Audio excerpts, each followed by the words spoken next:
pessoal, olá amigos, que a paz do Mestre Jesus esteja conosco hoje e sempre. Mais uma vez estamos aqui dando continuidade ao nosso estudo do Livro dos Espíritos. Estaremos mais tarde colocando também esse mesmo vídeo no canal do YouTube Reflexo da Luz. E o nosso objetivo é sempre divulgar, continuar divulgando, semeando cada vez mais as palavras do Cristo com a visão da doutrina espírita, para que possamos cada vez mais conseguirmos mais pessoas fazendo a sua reflexão, pensando e se melhorando, para que possamos atingir um mundo cada vez melhor. Vamos hoje aqui já praticamente no final. A nossa meta hoje é terminar as questões de 1011 até 1018, ou seja, 1018, a última questão que nós temos no Livro dos Espíritos. E a conclusão de Kardec, que é o desfecho, né, a opinião dele depois de toda a obra, ficará para uma outra oportunidade, pois não poderíamos simplesmente pular, deixar para outra hora, porque Kardec foi o codificador, e nós não colocarmos a sua opinião, não lemos na íntegra, seria um contrassenso. Então nós vamos hoje continuarmos na questão 1011. Fica aí, coceirinha aqui, como sempre, sinal não sou eu. Bom dia, Elizabeth Cardoso. Estamos fazendo praticamente quase que semanal agora, né? Mas estamos aí. Então, vamos agradecendo mais uma vez a Deus, a Jesus, aos amigos espirituais, a todos aqueles que estão conosco na nossa caminhada, direta ou indiretamente, que possamos cada vez mais aproveitar os momentos, minutos, todo o tempo que nós temos em nossas vidas para fazermos o nosso melhor, não importa onde nós possamos estar. Então vamos continuando aqui o nosso estudo. Como eu falei, finalzinho, questão 1011. 1011, temos aqui o assunto que vai falar sobre o paraíso. Paraíso, inferno, purgatório. Paraíso Perdido, que é o livro 4, capítulo 2, Penas e Gozos Futuros. Nós temos aqui o seguinte. Questão 1011.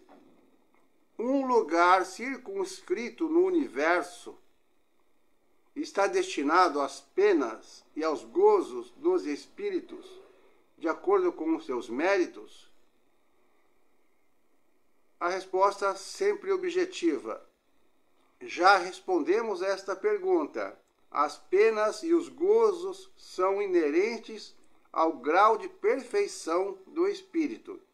Cada um traz em si mesmo o princípio de sua própria felicidade ou infelicidade.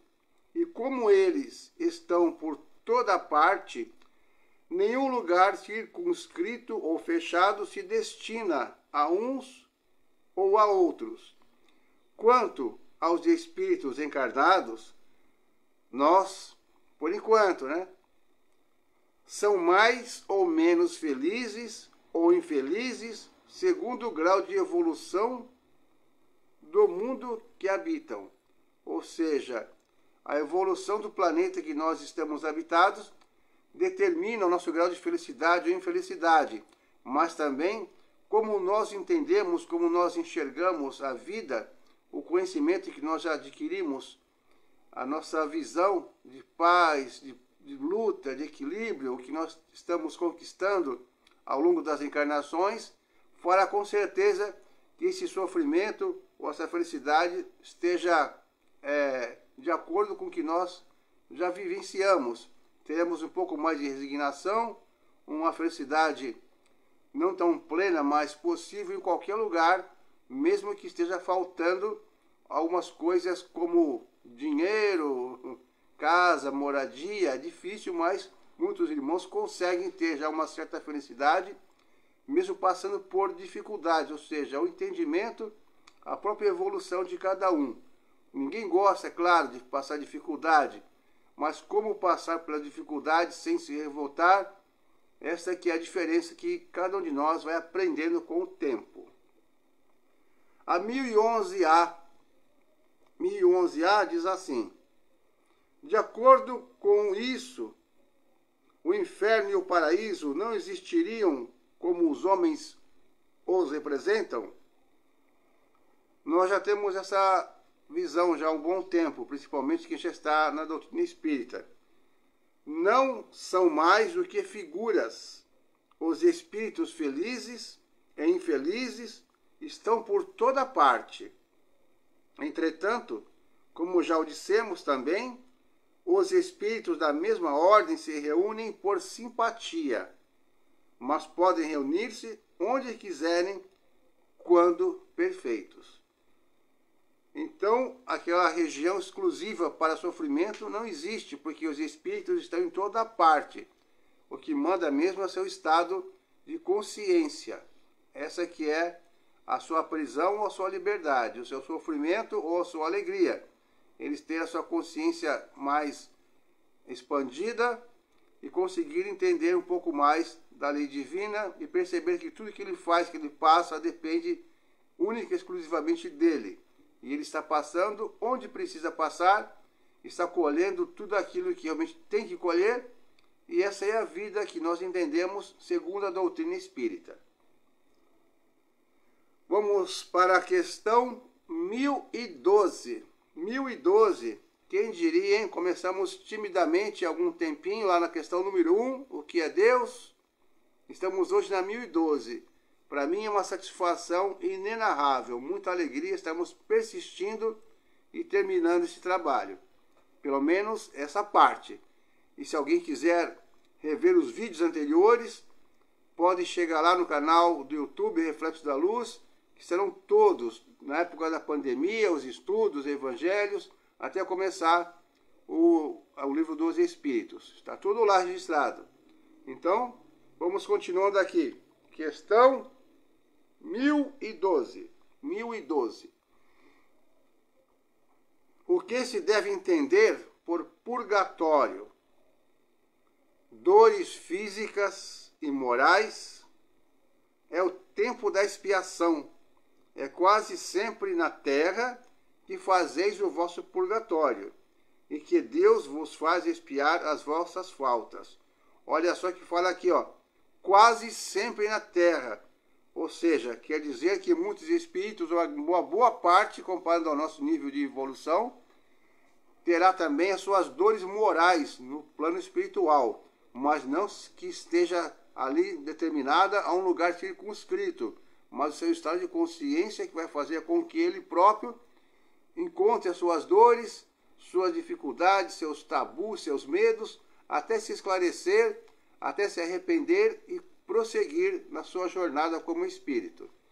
Nós temos aqui a continuação dessa pergunta, que fala, dessa resposta, que fala assim, ó: aquilo que o homem chama de purgatório é também uma figura, ou seja, mais uma alegoria, assim como o céu e o inferno, pela qual se deve entender não algum lugar determinado, mas o estado dos espíritos imperfeitos que estão em expiação até a purificação completa, que deve levá-los ao plano dos espíritos felizes, operando-se essa purificação nas diversas encarnações. O purgatório consiste nas provas da vida corpórea. Ou seja, expiação e provas, a vida corpórea, a visão que foi dada, as palavras que foram dadas pelas religiões, e aqui estamos com a explicação segundo a doutrina. Sempre são figuras, não são locais que realmente existem determinados, pré-determinados, mas são, na verdade, estado de consciência, mais uma vez repetindo, que o espírito passa. Ou seja, a gente pode até recordar que o espírito perguntou assim: Senhor, quando irá terminar o meu sofrimento? Até quando irei sofrer?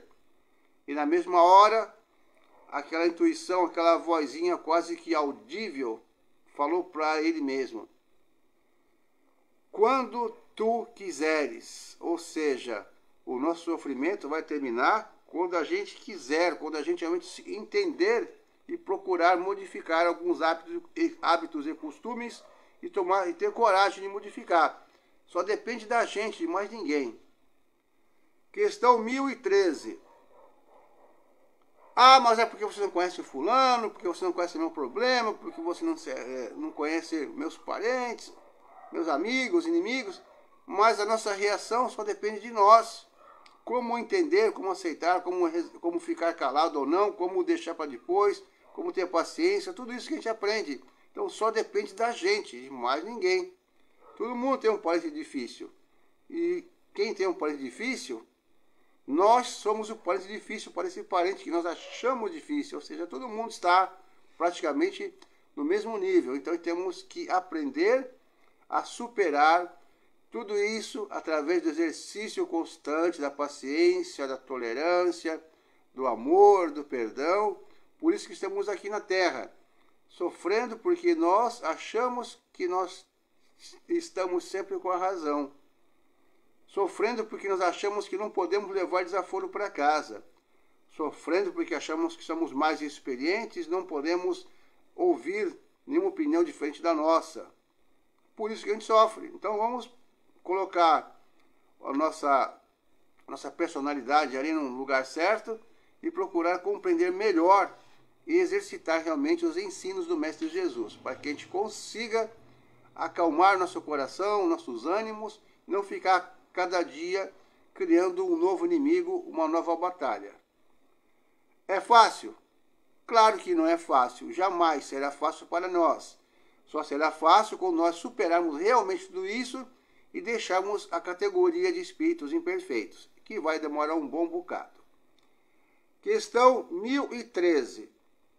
Como se explica que os espíritos que revelam superioridade por sua linguagem tenham respondido a pessoas bastante sérias a respeito do inferno e do purgatório, de acordo com as ideias vulgarmente admitidas?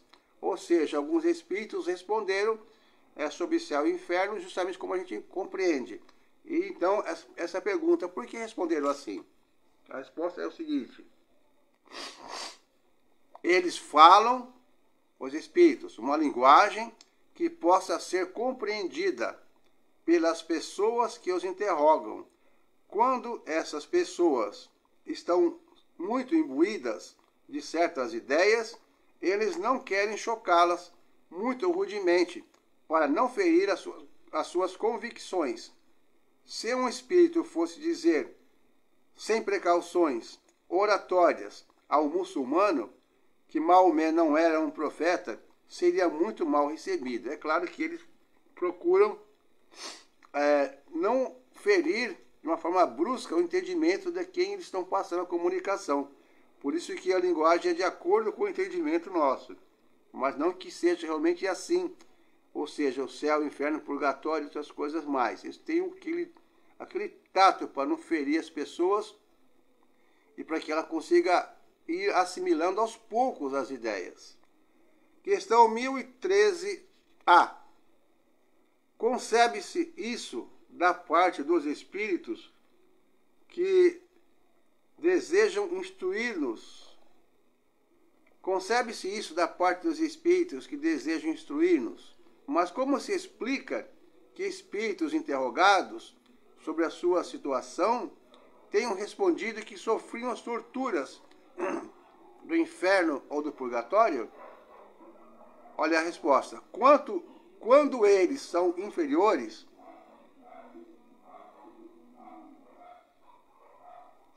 peço desculpas porque tá irresistível essa coceirinha no nariz, parece brincadeira. Até agora estava sossegado. Comecei a fazer o vídeo, o último que vai terminar aqui o nosso estudo, o Livro dos Espíritos. Não para de coçar esse negócio, pelo amor de Deus. Para com isso, meus amigos. Pode me tirar do sério. Eu não vou parar de fazer. Eu tenho Eu tenho essa cara de pau, de coçar o nariz aqui ao vivo. Só não vou colocar sujeira para fora, mas coceira infernal. O inferno não existe, então são apenas sensações. Mas incomoda, eu peço desculpas mais uma vez, porque realmente teria que desligar o vídeo, fazer outro, mas como é ao vivo, a gente vai fazendo assim mesmo, mas sempre com responsabilidade, com boa vontade. E quem me conhece sabe que eu sou esse cara mesmo. Não o cara que gosta de dar isso toda hora, mas o cara que não tem vergonha de quando existe algo assim, meio estranho, continuar fazendo e não desligar a câmera. Obrigado mais uma vez pela compreensão.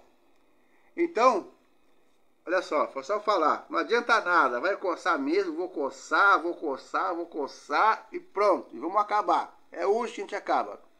Hoje. Questão 1013, né? Estão falando que alguns espíritos falavam que estavam sofrendo mesmo as torturas do céu, ou do purgatório e do inferno. Olha a resposta.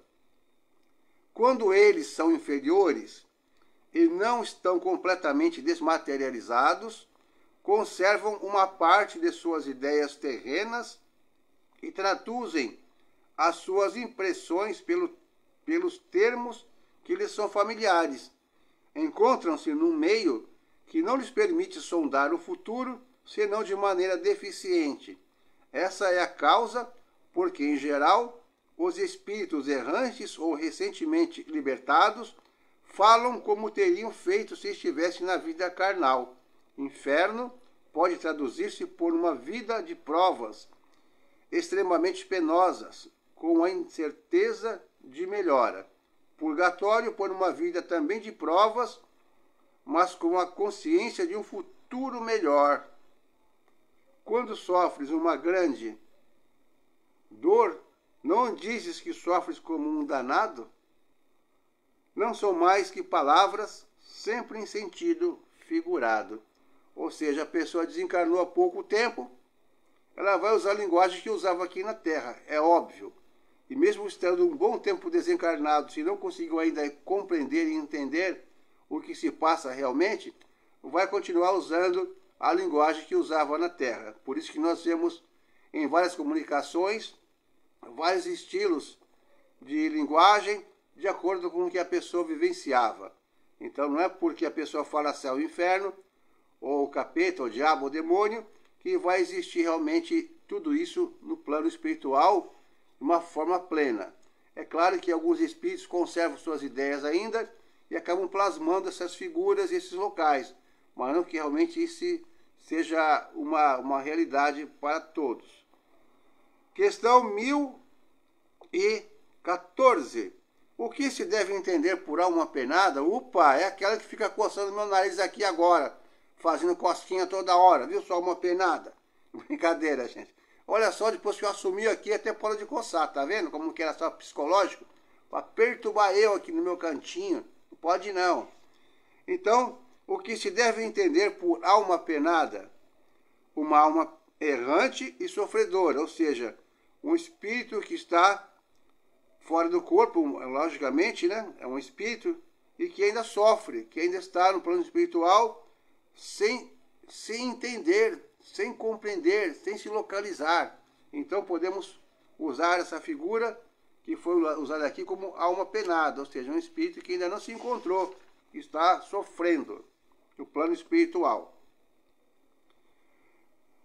Então, incerta no seu futuro, a qual podeis proporcionar um alívio que frequentemente ela solicita ao vir comunicar-se convosco. Ou seja, geralmente são aqueles que pedem preces, né? Prece, reza que eu estou sofrendo, desde as missas que a gente vê na Igreja Católica para as almas, para todas as almas, para os sofredores. Em todas as religiões podem e devem fazer esses tipos de missa, no caso, ou vibrações, ou mentalizações, de acordo com cada cultura religiosa, para ajudar as almas, os espíritos que ainda sofrem. A próxima questão, a 1015. Em que sentido se deve entender a palavra céu? Mais um dogma sendo colocado aqui na conversa. Crês que seja um lugar como os Campos Elíseos dos antigos, onde todos os bons espíritos estão aglomerados e confundidos, sem outra preocupação que a de gozar na eternidade uma felicidade passiva? Não. É o espaço universal. São os planetas, as estrelas e todos os mundos superiores em que os espíritos gozam de todas as suas faculdades, sem as atribulações da vida material, nem as angústias inerentes à inferioridade.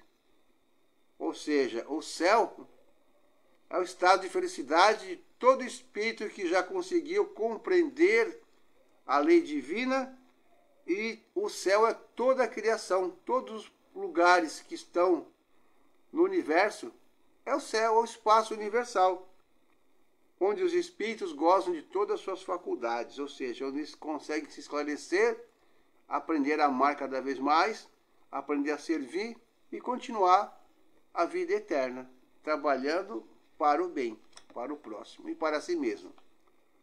Questão 1016, estamos quase acabando, hein? 1016. Disseram alguns espíritos habitar no quarto céu, no quinto, etc. Que entendiam por isso? Vós lhes perguntais que céu habitam, porque tendes a ideia de muitos céus sobrepostos como os andares de uma casa. Então, eles respondem de acordo com a vossa linguagem, mas para eles as palavras quarto, quinto céu exprimem diferentes graus de purificação e, por conseguinte, de felicidade. É exatamente quando se pergunta a um espírito se ele está no inferno. Se for infeliz, dirá que sim, porque para ele inferno é sinônimo de sofrimento, mas ele sabe muito bem que não se trata de uma fornalha. Um pagão vos responderia que estava no Tártaro. Acontece o mesmo com outras expressões análogas, tais como as das cidades das flores, cidade dos eleitos, segunda ou terceira esfera, etc., que não são mais do que alegorias empregadas por certos espíritos, seja como figuras, seja por ignorância da realidade das coisas e mesmo das mais simples noções científicas. Então, segundo a ideia restrita que outrora se fazia dos lugares de penas e recompensas, e sobretudo, de acordo com a opinião de que a Terra era o centro do universo, que o céu formava uma abóboda na qual havia uma região de estrelas, colocava-se o céu no alto e o inferno no baixo. Daí as expressões subir ao céu, estar no mais alto dos céus, ser precipitado no inferno. Hoje que a ciência demonstrou que a Terra não é mais do que um dos menores mundos entre tantos milhões de outros, e sem importância especial, que traçou a história da sua formação e descreveu a sua constituição, provando que o espaço é infinito, de maneira que não há nem alto nem baixo no universo. Faz-se necessário renunciar a colocar o céu acima das nuvens e o inferno nos lugares baixos. Quanto ao purgatório, nenhum lugar lhe havia sido marcado. Estava reservado ao Espiritismo dar sobre todas essas coisas a mais racional explicação, a mais grandiosa e, ao mesmo tempo, a mais consoladora para a humanidade. Assim, podemos dizer que trazemos em nós mesmos o nosso inferno e o nosso paraíso, e que encontramos o nosso purgatório em nossa encarnação, em nossas vidas corpóreas ou físicas. 1017, o coração está batendo mais rápido. 1017, falta duas.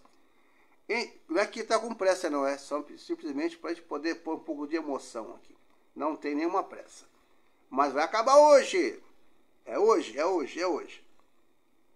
1017. Em que sentido se devem entender as palavras do Cristo, meu reino não é deste mundo?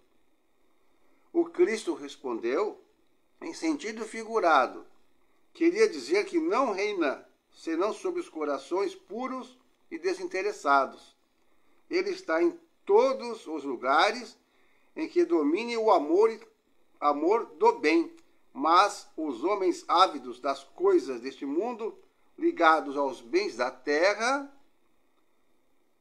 não estão com ele. Ou seja, segundo essa colocação aqui, quem está totalmente ligado só ao materialismo, não pensando nos seus irmãos, não querendo compartilhar, não dando esse carinho, esse respeito que nós procuramos aprender e fazer com todos, segundo essa questão 1017, não estariam assim tanto com Jesus, pois estariam mais olhando para a parte material, que é com certeza uma lógica muito aceitável. E a questão 1018, vamos dar uma coçadinha no nariz aqui para acabar, para deixar o obsessor distraído. Vamos lá então. Questão 1018. 1018, a questão que termina o Livro dos Espíritos. O reino do bem poderá um dia realizar-se na Terra? Ó, tchauzinho pro cachorrinho que apareceu para mim aí. Tchau, tchau. O reino do bem poderá um dia realizar-se na Terra? Olha só que interessante. O bem reinará na Terra quando entre os espíritos que a vêm habitar, os bons superarem os maus. Então, eles farão reinar o amor e a justiça, que são fonte do bem e da felicidade. É pelo progresso moral e pela prática das leis de Deus que o homem atrairá para a terra os bons espíritos e afastará os maus. Mas os maus só a deixarão quando o homem tiver banido daqui o orgulho e o egoísmo. A transformação da humanidade foi predita, e chegais a esse momento em que todos os homens progressistas estão se apressando. Ela se realizará pela encarnação de espíritos melhores que constituirão sobre a Terra uma nova geração. Então, os espíritos dos maus, que a morte ceifa diariamente, e todos os que tendem a deter a marcha das coisas, serão excluídos, porque estariam deslocados entre os homens de bem, cuja felicidade perturbariam, e irão para mundos novos, menos adiantados, cumprir missões penosas, nas quais poderão trabalhar pelo seu próprio adiantamento, ao mesmo tempo que trabalharão para o adiantamento de seus irmãos ainda mais atrasados. Não vedes, nessa exclusão da terra, transformada a sublime figura do paraíso perdido? E no homem que veio à terra em condições semelhantes, trazendo em si os germes de suas paixões e os traços de sua inferioridade primitiva, a figura não menos sublime do pecado original? Considerado dessa maneira, o pecado original se refere à natureza ainda imperfeita do homem, que só é responsável por si mesmo e por suas próprias faltas, e não pelas dos seus pais. Vós todos, homens de fé e de boa vontade, trabalhai, portanto, com zelo e com coragem na grande obra da regeneração, porque colhereis centuplicado o grão que tiverdes semeado. Infelizes dos que fecham os olhos à luz, pois preparam para si mesmos longos séculos de trevas e decepções. Infelizes dos que colocam todas as suas alegrias nos bens deste mundo, porque sofrerão mais privações que os gozos que tenham tido. Infelizes, sobretudo, dos egoístas, porque não encontrarão ninguém para os ajudar a carregar o fardo das suas misérias. Essa mensagem aqui final, essa resposta foi dada pelo Espírito São Luís. Então só temos a agradecer mais uma vez a Deus, a Jesus, a todos os amigos espirituais que acompanham essa jornada de estudos do Livro dos Espíritos e que possamos nos preparar para a nova etapa, que nós ainda vamos fazer a conclusão, que as questões já foram todas, mas a conclusão de Kardec ainda será passada no próximo vídeo, ou mais que um vídeo, porque pretendo ler a íntegra, pois o comentário de Kardec acho que é até um pouco sem graça, né? Então a gente agradece a todos, só lembrando que os estudos continuam, nós também temos lá no canal Reflexo da Luz, que a gente consiga realmente ser um pouco melhor a cada dia, não ficando bitolado. Tem pessoas que acham que o espírito é bitolado, que é a cabecinha assim, mas não é nada disso não, é que a gente procura um norte, e o nosso norte é Jesus e a codificação espírita. Não que nos impede de olharmos outras interpretações, outros modos de entendimento, e estamos aí também compartilhando algumas informações. Portanto, mais uma vez agradeço a todos os meus amigos encarnados e desencarnados, e ao nosso Pai que permitiu que chegássemos hoje à questão 1018. Um bom fim de semana para todos, um forte abraço, fiquem com Jesus e não se esqueçam de estar sempre procurando se melhorarem, mesmo que pareça um pouco difícil em certas situações, mas essa é a nossa prova. Que Deus abençoe a todos nós e até o próximo vídeo para encerrarmos o estudo através da conclusão de Kardec sobre esta obra. Muita paz.